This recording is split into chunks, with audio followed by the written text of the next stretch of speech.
Can you all hear me at the back? Thank you.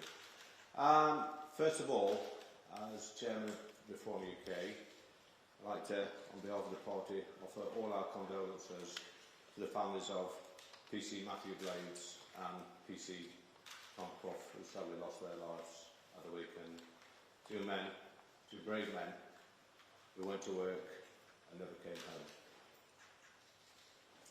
In post-war Britain, Clement Attlee and I, Bevan, built social housing, council houses, on an industrial scale. These are houses for British people, for British workers in post-war Britain. In the 35 years after the Second World War, over 5 million council houses were built. And people like my grandparents, both sets of grandparents, moved into council houses in Ashfield. And they saw it as a privilege, a real privilege, not a right. They looked after their homes. And my grandparents lived in their council houses for over 50 years. In modern day Britain, council housing is issued on need rather than suitability. And this has led to all sorts of social problems, especially in places like Ashfield. A young person in Ashfield, or a young couple in Ashfield, a young working couple, have absolutely no chance of ever securing council housing or social housing in my area. And this is happening all over the country. It's not fair. And the policy that Richard Tice is going to talk about later is about fairness. It's about putting British people first, ahead, at the top of the queue, and that's how it should be. A British government should always look after its own people first. Young people in our country are desperate. Their jobs are being taken away by ridiculous decisions made by that place over there, and they have absolutely no hope, no chance of securing housing in many places in this country. And this policy will make it much easier and much fairer for young people in our country to secure housing. Some of you in this room and some of the left-wing politicians may see this as controversial. It's not controversial. Our policy document, which you've got in front of you, would have been mainstream policy making 30, 40, 50 years ago. We've gone back in time in this country. We are letting our young people down.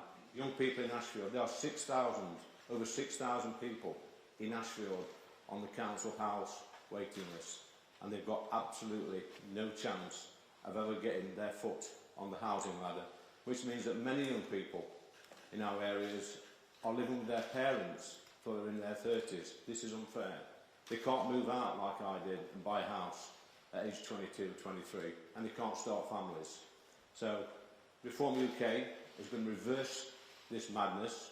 We're going to put British people first and make sure our young people have that aspiration to get their new house, their social house, their council house, whatever you want to call it, and get their feet firmly on the housing ladder. So I want to introduce a young man now, Mr. Richard Tice, who actually has built more houses over the past 25 years than the previous 24 housing ministers. Richard Tice.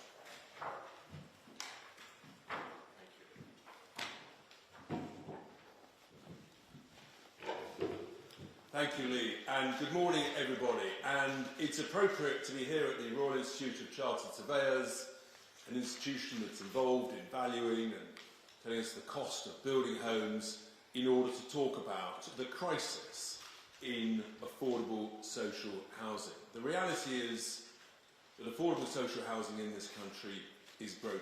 There is a desperate, desperate shortage. And we've got 1.3 million people on the waiting list. Now, back in the early 1980s, one of my first jobs was digging trenches on a construction site. And in a sense, that's who I am. I'm a builder. And as Lee said, I have built thousands of homes and companies that I've run. And one of the reasons we're in crisis is because those 24 housing ministers this century have had no experience, no idea what they're doing, and it was just a sort of a job for a year or two. And so we've ended up with a desperate shortage of affordable housing, council housing, and it's got worse and worse. And in the document you've got in front of you, there is a graph that shows the complete collapse of the construction of affordable social housing. And our ambition is to stop the rot. We need to turn it round. And so from a construction point of view, we want to build, a reform government will build, an extra 50,000 affordable social homes every year for a decade. 50,000. That is more than has been achieved for decades. And not only do we know it's the right thing to do, it's the fair thing to do, but it's absolutely essential. And obviously quite rightly, the next question is, okay, Richard, well, how are you going to pay for it? And there are three separate components to how we would pay for this. It's about £10 billion a year. And this does not involve taxpayer funding, unlike the current government's Affordable Homes programme. There are three mechanisms. The first is to reactivate an attractive right-to-buy housing programme for existing tenants. And we're saying that if someone's lived in a housing association or a council home for 5 years, you'd get a 30% discount. If you've lived in such a home for 10 years, you'd get a 40% discount. This is reactivating what worked really well in the 1980s, as Lee was touching on earlier. The failure back then was that the Conservatives, they didn't reinvest the proceeds back into building more affordable homes. And that's the key difference. Here, we believe that actually this money will go, well, we know it can go back into building affordable homes at a factor of 2 to 1. So that will be about a third of the total money involved, the total proceeds required. The second third will be by a modest increase in the debt levels, a re-gearing of the existing housing association. So there's about a whisker under 3 million homes owned by housing associations. The top 100 own about 80% of them. But actually, their debt levels are very low, just over 20% relative to the market value of those properties subject to their existing tenancies. A modest 5 or 6% increase in those debt levels over a decade would generate over £30 billion. And that's the second third of the funding that will be required to meet this programme. And housing associations are well placed to deliver the construction of these homes because actually, in a sense, on a too small a scale, that's what they've been doing to date. They've been distracted a bit recently, but they would be well placed to deliver the bulk of these homes. The final third of how to fund this is through my proposed British Sovereign Wealth Fund, which I talked about first earlier this year, which is the reorganisation of the badly managed, underperforming local government pension schemes. The cumulative value of the LGPS, as at March 26, is £500 billion. By the time of the next general election, if that's as late as 2029, that's likely to be approaching £600 billion. A modest 5% of that, again, would yield some £30 billion. And that would be the final third of the funding of this affordable housing programme. And the combination of that, done in joint ventures, primarily using the housing associations as the delivery mechanism, along with some specialist house builders who focus on affordable housing, that's how we can get these homes built. And I just know that with people who understand construction, who understand how to set up joint ventures, who understand how to do construction finance, we can do this. Some people say it can't be done. We just don't accept that defeatist attitude. We can do it, and we must do it. It's absolutely essential to overcome the crisis we're in. The cost of building homes at the moment is far too high. One of the key reasons for that is the restrictions and obligations and extra costs of net zero on new housing. The cost of a heat pump in a new home is £15,000 more than a good old-fashioned boiler. And there are other significant costs, extra restrictions and regulations on the cost of building new homes that is not necessary, and is having a devastating effect on the viability of new home building. House builders, literally week in, week out, they say to me, not only is the problem with the market, Richard, but the cost of new buildings, all of the restrictions, the biodiversity net gains, the nutrient neutrality, it's not helping young British workers, deserving people, get a new home. And we think, that's the most important thing. So, whilst the Labour Party talks a good game about building an affordable homes programme, the reality is they're missing all their targets by a country mile. And the Labour Party, supposedly looking after workers, are actually doing exactly the opposite. They're literally withdrawing from a right to buy programme. They're making it so restrictive, almost nobody will buy. Whereas our plans is to make a right to buy a seriously attractive policy once again. And we know historically that those who buy their own home will invest in it, they will look after it, they will be a great beacon of responsibility and exemplar on their street, in their neighbourhood, and more people will say, yeah, that's the right thing to do. Getting on the ladder, investing in your homes, and we know it works. It was a great success in the 80s and 90s. The mistake was not building more. This plan is about building, over a decade, another 500,000 affordable social homes.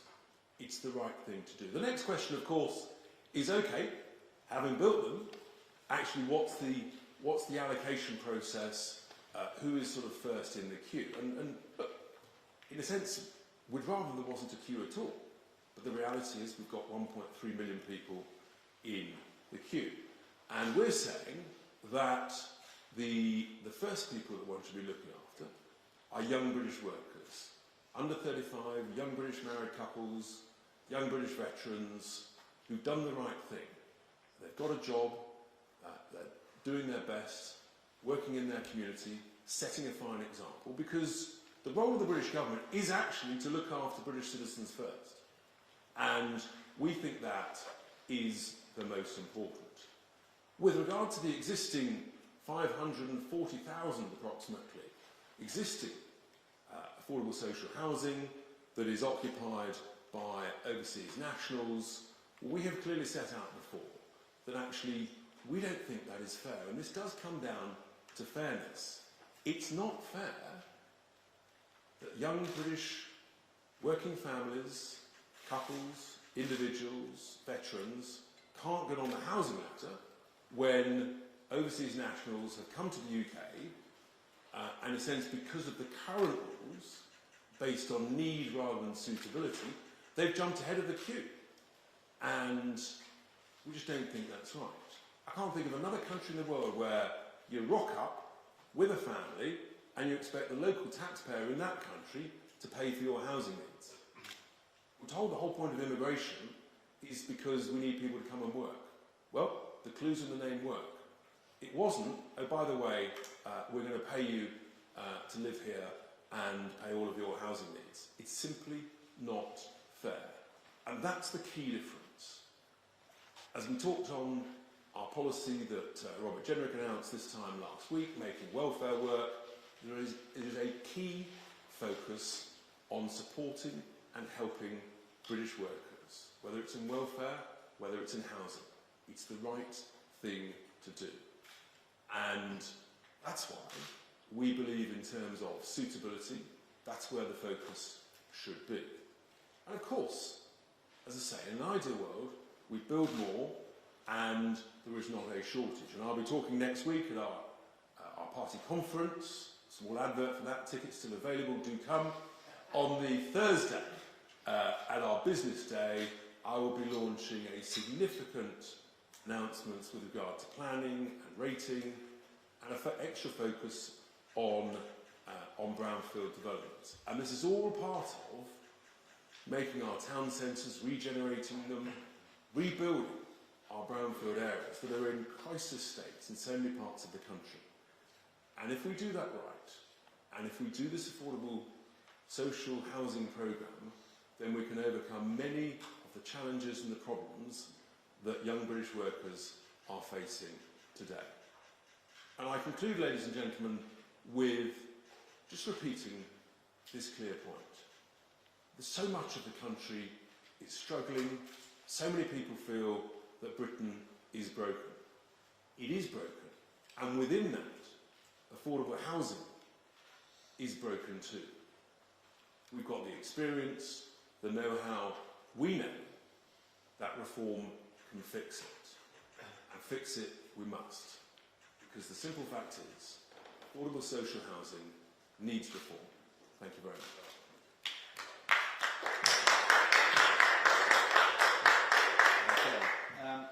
Is this working? Yep. We will now take some questions from the media. The first one on my list is Susan Hugh from the BBC. Hello, over here. Hello. Okay. You talk a lot about British-born workers. Isn't it going to be difficult to distinguish between British-born workers and other British citizens? And doesn't that rather take the power away from local authorities to make the right decisions for their area? And just on another matter, if I might, this dreadful crash on the A66 which you mentioned, do you think social media companies do need to do more to tackle some of the content on their sites? Yeah, look, Susan, dealing with your first point first, I think it's pretty clear actually, as I said in my remarks, that the country and local authorities should be focusing on British-born citizens, and we just feel that's the right thing to do. Now, people will disagree with us, that's fine, that's part of a healthy democratic debate. But we've got the courage to say that's where the priority should start, and it's based on suitability, it's based on setting an example, it's based on being part of your community and also looking after your homes in the right way. So, by British-born workers, it is setting the example, and we think it's the appropriate place to start.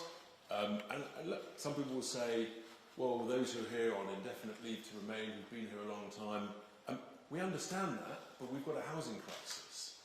And I just can't think of another country elsewhere where you just rock up and expect the local taxpayer to fund a significant part of your housing. It's just about fairness and about choices, and politics is about choices. Do you want to pick up the point about the crash? Yeah, incredibly sad news, and happens all too often. And I think you're right, the social media companies have a big role to play in this. We see the TikTok videos, we see people airing their crimes, if you like, on social media. Young men joyriding, committing crimes. We see it far too often, and I think some of the social media companies have got a lot to answer for. Once you click on these videos, it automatically saves your footprint, if you like, and immediately other the same sort of videos crop up when you're scrolling through. So they have got a huge responsibility, social media companies have. They are encouraging, I think, sometimes this sort of behaviour, making it almost fashionable, and it's not. It ends up with horrific consequences. But I'll just touch on what Richard said previously about social housing, council housing. When young British workers, young British people go to work and work hard all week and pay their taxes and think to themselves they will never ever be able to have a council house or have that right to buy like their parents or grandparents had, then that's totally unfair. That's wrong, and we're going to right that wrong. Next one is Keith Bayes, GB News. Keith Bayes, GB News. Under your proposals, what happens to the child of a British soldier born overseas? Would they go to the back of the housing queue? More broadly, Labour has said your policy is unserious and unworkable. Is it? And if foreign nationals are to be evicted from social housing, as you previously said, where do you expect them to go? Thank you. So picking up your first point with regard to British children born overseas, for example, if servicemen, they would be also at the front of the queue, along with young British workers. And, sorry, the second part of your question with regard to the Labour Party, I mean, come on, seriously? The reality is, this Labour government, you talk about serious, they've set a big ambitious target. They'll be lucky to get to half of that. And I'm just going to put my track record out there. I've built thousands of homes. How many's Angela built? She bought a council house. She made a lot of profit. So there's a massive difference. This is workable, it's doable, and I've shown how it's fundable. And it's set out in the document. And I think this is of a scale and ambition that we haven't seen for many, many years. So in terms of serious, yeah, I'm deadly serious. Ben Block, Sky News. Good morning. Ben Block, Sky News. You say you're going to designate marriage as a core allocation factor in social housing. It's nicely bolded in your document here. So what we wanted to ask is, sort of, what's your message to single parents? Are they less worthy of help than a married couple with children, for example? And just if I may, we haven't seen Nigel Farage in a few days since his big win in Clapton. Is he sort of well rested? Are we going to see him quite soon? So, look, with regard to marriage, marriage is a great thing. And in a sense, when people get married, we all hope that it's going to be for life. Sometimes it is, and sometimes it doesn't work out. But I don't think it's wrong to be ambitious and to promote marriage, and that's that's the right thing to do in our judgment. So that's why we've made that decision. But with regard to Nigel, he's on great form. But on the one hand, you complain that it's a one-man band when Nigel's here, and then you complain when he's not here. So we can't win. But you've got the chairman here, you've got the deputy leader here, you've got a serious policy, and you've heard from Robert last week, you've heard from Suella, and what that shows is we've got a broad team covering a range of really important issues: welfare, apprenticeships, construction, building homes. To repeat the previous point, we're deadly serious. Talk about some single parents. What's your message to them, knowing what priorities? Yeah, look, I mean, in a sense, young British single parents will also be right at the head of the queue, as opposed to those from overseas. That's where we're at. And let's not forget veterans. British veterans who've served their country, done the right thing. Again, we have a scandal in this country where too many of them are being allowed to fall through the cracks. And we need to do much, much better. And one of the key things we constantly hear about is the lack of housing for veterans. And one of the opportunities which we talk about in various places is actually veterans' villages. And I was just with some veterans actually just at the weekend. And I think we all underestimate the devastating effect that service can have on those who serve this country, and the importance that we look after them better, as we see elsewhere, for example, in the United States. I think we have another scandal as well, Richard, in this country, in that British couples are not having as many children as they used to. And this, I firmly believe, and I know Richard does, that this new housing policy, if we can get young British workers into housing, they're more likely to start a family and end this scandal. And it is a scandal. I see it in my own village, where my own school now has got school places spare, and they're really struggling through the pupil premium to keep that school properly funded. We need more babies in this country. We need more children. And this new policy, when we get in government, will encourage young couples to have more children. I'm absolutely convinced on that note. Next one is Carrie Davis, ITV.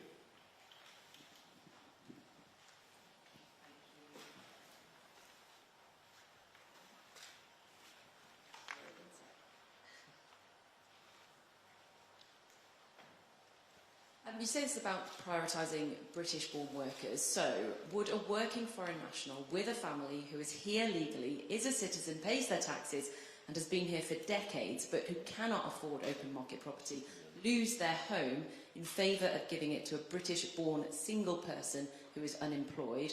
If so, where does that foreign national worker and their family go? And temporary accommodation comes at a significant cost to local authorities, and you're talking about a very sudden, drastic increase in demand. Well, first of all, there'll be a grace period, and those citizens that you mentioned, they're probably here on indefinite leave to remain. As I said earlier, that is different to British-born people. The role of the government is to look after British citizens, and what we're motivating people back into work. That's what our welfare policy last week is about. That's what this policy is about. And young people who, as soon as they come into the world of work, they need to find work. And of course, there will be moments, as you infer, where someone has been working and then may lose their job for whatever reason, and hopefully then is progressing back into work with whatever support programmes may be required. But fundamentally, yes, our priority is British-born citizens. And I repeat the point I made during my remarks. The idea that, that people can come from overseas and think that they should live in a country and get heavily subsidised by the local taxpayers of that country it's a position to have. We just think it's the wrong position. I just add that we make no apologies for putting British-born people first. Next one is Amelia Jenner from Channel 4 News. Thank you very much. Amelia Jenner from Channel 4 News. We haven't heard from Nigel Farage since his by-election win. Is he in hiding? And has the Parliamentary Standards Commission interviewed him yet over the undeclared £5 million gift from a Thai-based crypto billionaire? Nigel, I think, is 62. I'm not sure he's ever been in hiding. He's always on good form, and you'll see plenty of them if you come to party conference. But I do think that, I just repeat the point, we are a broad team with a range of expertise, as you're hearing about today, and Nigel specifically gave us these tasks, myself, spokesman for business, trade, energy, including housing, so that we can get stuck into some detail. And that's the thing. But with regard to the Standards Commissioner, we're getting to know him for a variety of reasons. That's the nature of it. With regard to timing on that, that's between Nigel and the Commissioner. There are, of course, quite strict rules around who can say what about when with the Commissioner, so we have to leave it at that. Okay, can we have a serious question this time? Bethany Dawson, LBC. Bethany Dawson, LBC. People are under 35 are pushing back having children because at least partly they can't afford it. Yeah. As you said, you want to encourage more people to have children and get married. What more will you do to encourage this? And if I may, you say that housing secretaries gone by didn't know what they were doing. Does that include former housing secretary and now Reform UK economic spokesperson Robert Jenrick? Shall I pick up the second point? Look, the reality is, I'm a home builder. I've been a house builder, and so I'm very proud of that record. I know that actually Robert tried to get a number of things done, changing policy, but was constantly pushed back by the civil servants in his department, and he's talked to me specifically about that. We're going to do things differently because we've got that extra level of conviction, experience, and a can-do attitude, and that's why this is different. So yeah, we're bullish, we're optimistic. Yeah, and this is also on the back of what Suella announced just a few days ago about the apprenticeship schemes, about getting young British people back into work, highly skilled jobs to earn good money in places like Ashfield, where I live. And on the back of that, we can help put them get their foot on the housing ladder. So it has to be a win-win for young British people. At the moment, we've got over 1 million young British people who's out of work, not in employment, not in training. We've got to stop that. It's the young British people in our country that go to work, that pay the taxes, that pay for people like me in a few years' time, and I'm on state pension. So we have to look after our young people, get the alarm clock generation back, give them hope, give them that aspiration like I had when I left school. And actually, apprenticeships in the world of construction, people might say, yeah, but can you build them because there's a shortage of labour. Well, that's why we're so focused on apprenticeships, and there's nothing better. The press conference we had on Thursday was at a painting and decorating company that had grown from nothing, that employs a number of apprenticeships. It's a great route for young people after GCSEs, getting stuck into the world of work, and I speak from personal experience, there is nothing more satisfying than actually building things. Sophie Church, Daily Mail. Hi, thank you both. The Prime Minister is in Ukraine today with President Zelensky. Do you agree with him handing over the blueprint for long-range cruise missiles? Yeah, look, the Prime Minister is doing the right thing on his first overseas visit, and we should continue to support Ukraine in doing an incredible job in pushing Russia back. And I was there 2.5 years ago, I think it was, and I met a number of the drone manufacturers at the time, and I asked the question about drone technology and the pace of it. And we've seen since how that has become so extraordinary. Back then they didn't know where it would be like in 6 or 12 months' time. So with all this technology, the Ukrainian brave soldiers, armed forces are doing an incredible job against the aggression of Russia. Aaron Newbrick, The Express. Good morning. I'll just come back to one of the earlier points made about temporary housing. What considerations have been made about increase in demand for temporary housing as a result of this policy? And I noticed in your document you said that the social housing tenancies will be fixed term and subject to review of the conditions at the end of that fixed term. So if the married couple occupying that home are part of the 42% of marriages that end in divorce, will they be deprived of their home as well? And finally, why should the 70% of under 35s who choose not to get married subsidise the living of the 30% that do? I go back to one of the points you made, there's about 5 I think there, but after the Second World War, when the Labour government built council houses on an industrial scale, as Richard rightly said, the allocation was based on suitability. And if you go back in time and look what actually happened then, the people that rented council houses had to be married under a Labour socialist government. They had to look after their property, they had to keep it well maintained, the gardens done and decorated. And they were inspected on a regular basis by officers from the council. And they had a couple of chances really. If your house was falling into disrepair and you wasn't looking after it properly, the council officers would come around, give you a little bit of a ticking off and then give you some encouragement and some coaching on how to keep your property, your taxpayer-funded subsidised property, up to a reasonable standard. If after that you didn't keep it up to a reasonable standard, you're out. And they gave it to another couple who would look after their property. Couples like my grandma and granddad, who my granddad served in the war, came back wanting homes fit for heroes, and he got his first council house in 1949 in Sutton, Ashfield, and he lived there till the day he died, over 50 years. And we see it in my community and all around the country. Older people that can remember when council houses were distributed or allocated on suitability, they looked after their properties, and they should look after them because we all pay for them. Yeah. And it is right.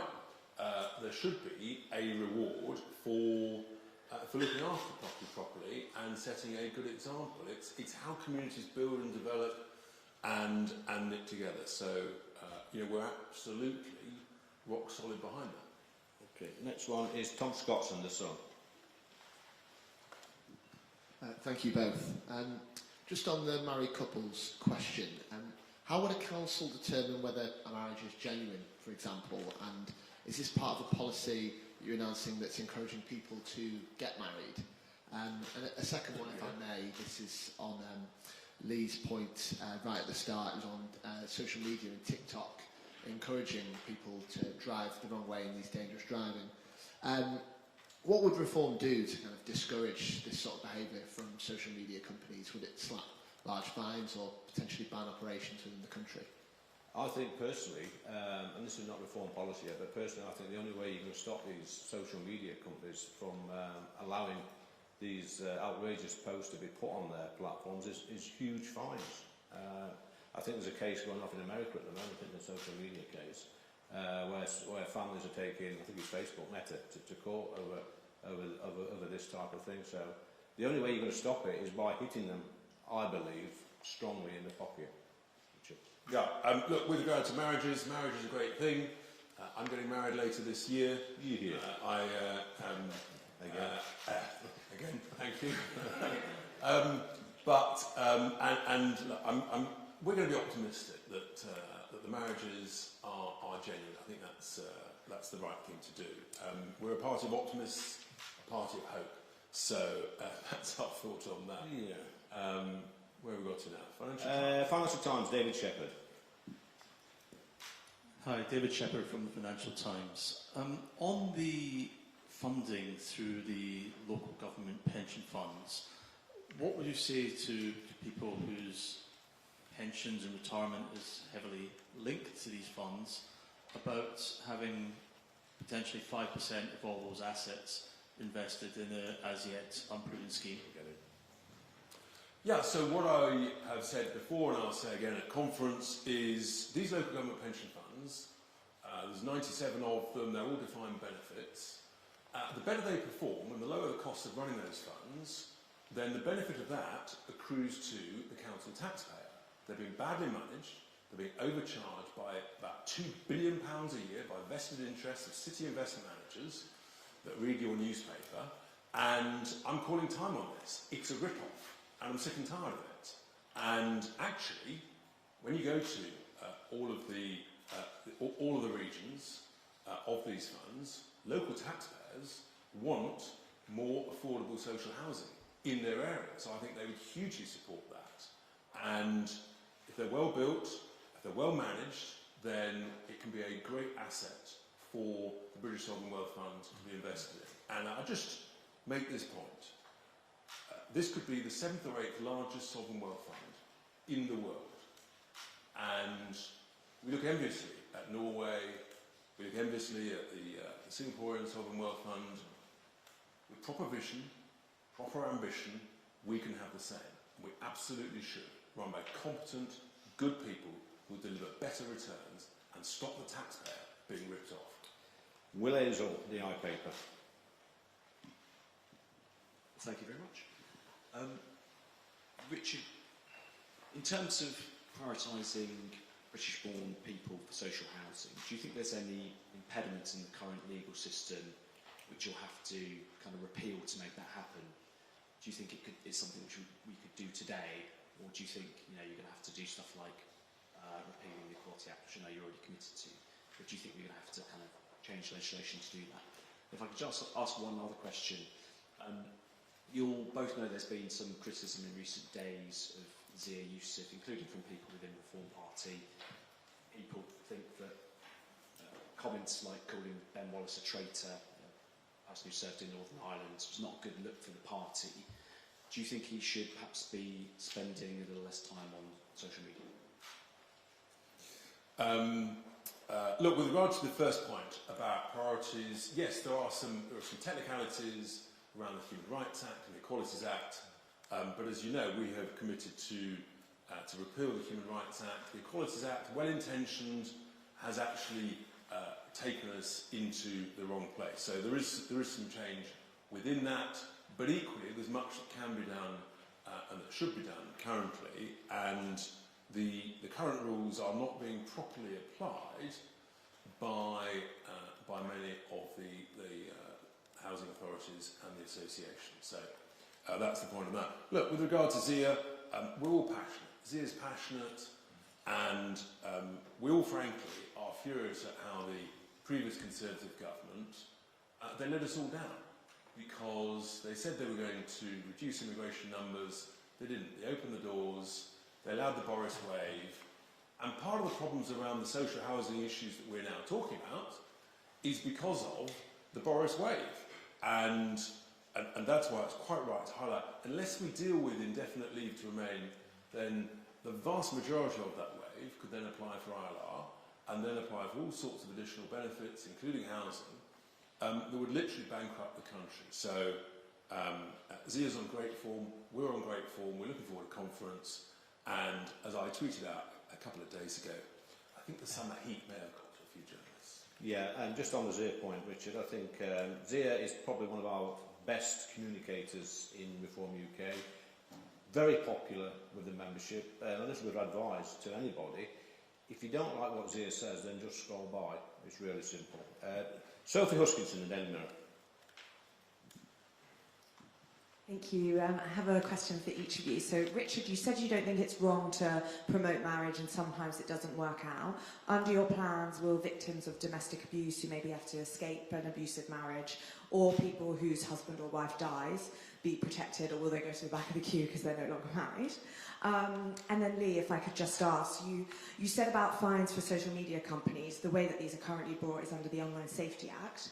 Reform wants to scrap that. So how will you bring fines? And equally you say, well, you could just scroll past Zia's tweets if you don't like them. Is that the kind of advice that you'd also give to people if they're seeing dangerous content on social media, that it's on the person to scroll past? On your second point, yes. If you don't like what any of us have to say on social media, you don't have to follow us. You don't have to read out comments. Just scroll on by and go and listen to somebody else. With regard to the Online Safety Act, we want something, it's well-intentioned act, don't get me wrong, but we want something much more robust and stronger to stop these horrific incidents happening in the future. Now, I do personally think, and it is something we're looking at, is that the only way you're going to hit these big tech companies is by huge fines. It's as simple as that. Hit them in the pocket. Yeah. And Sophie, with regard to the point about domestic abuse, of course, they are protected and would remain protected. And we're absolutely paramount to that, and that's crystal clear. Kieran Stacey, Guardian. Thank you very much. Kieran Stacey from The Guardian. Can I just check a couple of details on your policy? First of all, can you confirm that under this policy, somebody who was born abroad but came to the UK as a child, has lived here almost all their life and is a citizen, would be lower down the priority list? And can I also ask what this means for housing associations? Because you're putting quite a lot of stock by what they can do under this policy. Allowing them to borrow more doesn't necessarily mean that they'll be able to get more back in rent, because rent will still be capped. And if they then go into default, if the banks have those assets listed at market value in the private sector, as I think is your policy, they'll have to sell those as private markets rented accommodation. That might mean a net loss of social housing, not a gain. Can you answer that as well, please? Well, actually, the housing associations that I talk to and meet, actually it's the opposite. They desperately want more financial resource in order to build and manage more. And the top 100 own about 80% of all of the affordable housing, and they actually, with that little bit of extra leverage, they can do what they're set up to do and what they want to do. And it's a shame at the moment that they're being, in a sense, they're being restricted. Although the government says money is available, the truth is it's not getting to the housing associations. And as I say, the ones I've spoken to, they want to do more. Many of them have got great experience in delivering, and I believe with joint ventures that can absolutely be achieved. And the numbers set out, but there is plenty of cover in order to ensure that they can more than meet the covenants. There is very modest leverage at the moment, and with just a modest increase, this is the right thing to do. So we're very confident it works, and that it will lead to these homes being built. And as you'll hear from me next week, the more of those that are built on brownfield sites, rebuilding, regenerating, re-energising our town centres, the better. And on your first point, yeah, I'll just go back to what we both previously said. We have no problem in putting British-born people first. Next question, Amy Gibbons, Telegraph. Thank you very much. Just 2 points of clarification quickly. You've said you would prioritise married couples. Can I ask what would happen to people in civil partnerships? Would they also qualify for priority access? And on what you both said a moment ago about requiring people to keep their properties well maintained, what do you mean by keeping gardens presentable? Will people be kicked out of social housing if they don't mow their lawn, for example? And then very briefly on a different topic, can I ask whether you think taxpayers should fund Harry and Meghan's security when they return to the UK, as Labour MPs have suggested? I'll go back to the talking about social housing in disrepair or not being looked after properly. What is wrong with expecting people who live in subsidised housing, paid for, subsidised by the hard-working British taxpayer, what is wrong with expecting them to keep their house to a reasonable standard. We see it on the new house builds now, where probably 10% of the new houses are given to housing associations. And it is a big problem for me in my community when they don't allocate these houses on a sensitive let. We see all sorts of people moving into these brand new houses and creating mayhem and disturbances on these brand new housing estates. And the hard-working British taxpayer, the alarm clock people who get up at 5 or 6 o'clock in the morning, go to work and see the house next door with 4 foot of weeds, dustbin not been emptied for 3 weeks and a waft of weed coming out the window. It's not acceptable.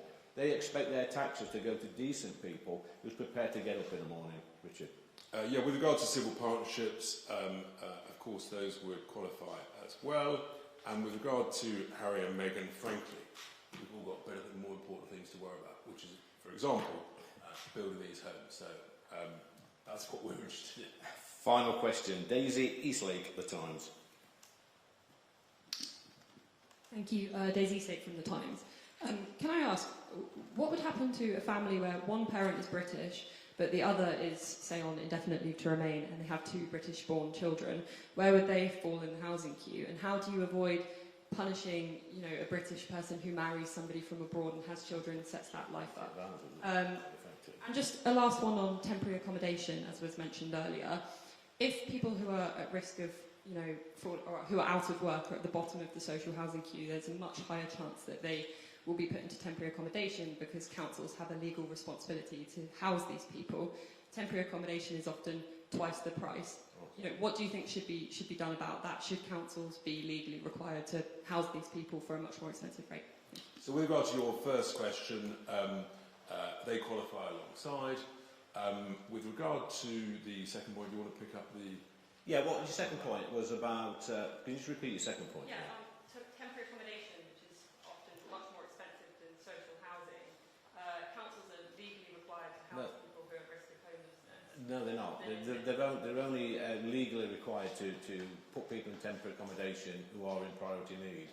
And there's a list of people in priority needs. It could be pensioners, it could be disabled people, pregnant women and women with children. If you're a normal single person in this country with none of those descriptors, then you have absolutely no chance of ever securing temporary accommodation. They will push you into private accommodation or into private hostels. But I also come back to the whole point of this press conference is we've got a shortage of accommodation, and governments have talked about it. They've not actually done the business and built more affordable housing.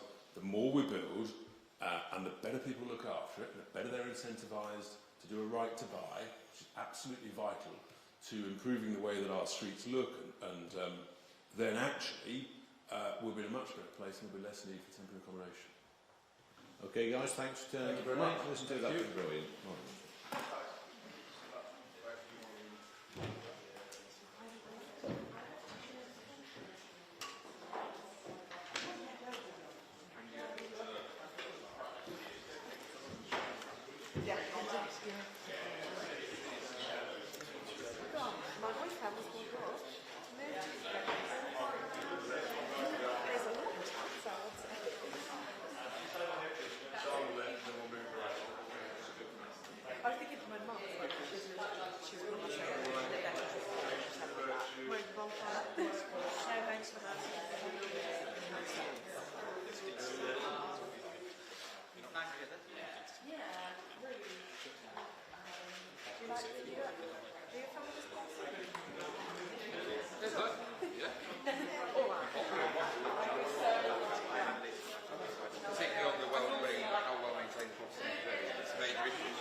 Well, I mean, it's hard for me. I haven't got a net. So I don't. So actually, what I get annoyed about it, I mean, not about mayoral areas. Well, and actually, my reasons are saying I don't want LGR as an organisation, but I will absolutely take a net tomorrow. And no one's replying. Like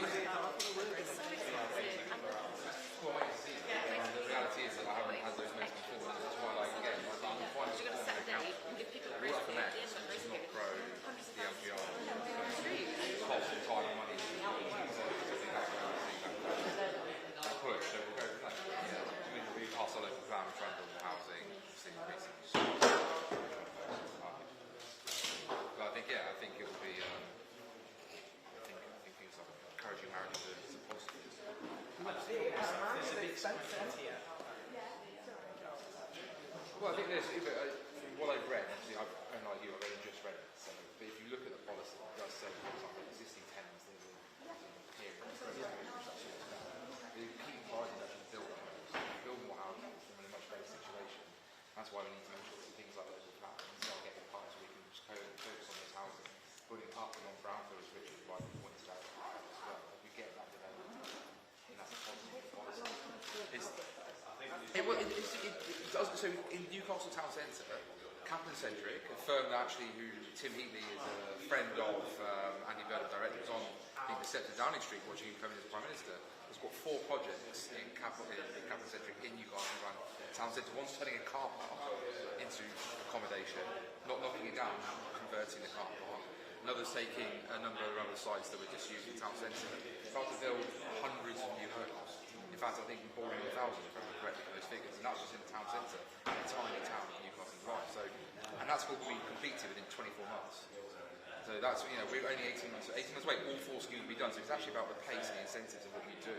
What the government could be doing is what they did, for example, in Stoke, where they gave remediation as well to deal with like old pottery sites, the old Royal Stafford site. We built 350 to 400 homes on that site, and that was done again within 12 to 18 months. The problem is, if you look at the latest data, what's propping up the economy right now is the financial services sector or services sector. Construction is absolutely plummeting. Because cost, labour, trade is a major issue, and actually what we need to be doing is getting rid of regulation. I've got, if I was doing a local plan from scratch, not the one I inherited and begrudgingly accepted because there's lots of stuff on gold plating around biodiversity, net gain, all this nonsense, rather than just going to what the British standard is expected. All these additional costs, additional checks, additional burdens that all then take time. We have to get the consultants, then we have to go out to consult with the wider community. I'm just trying to railroad through this as quick as possible to say to developers, let's get moving and make Newcastle Lions Borough a very attractive place to do business. But as I say, I think that's where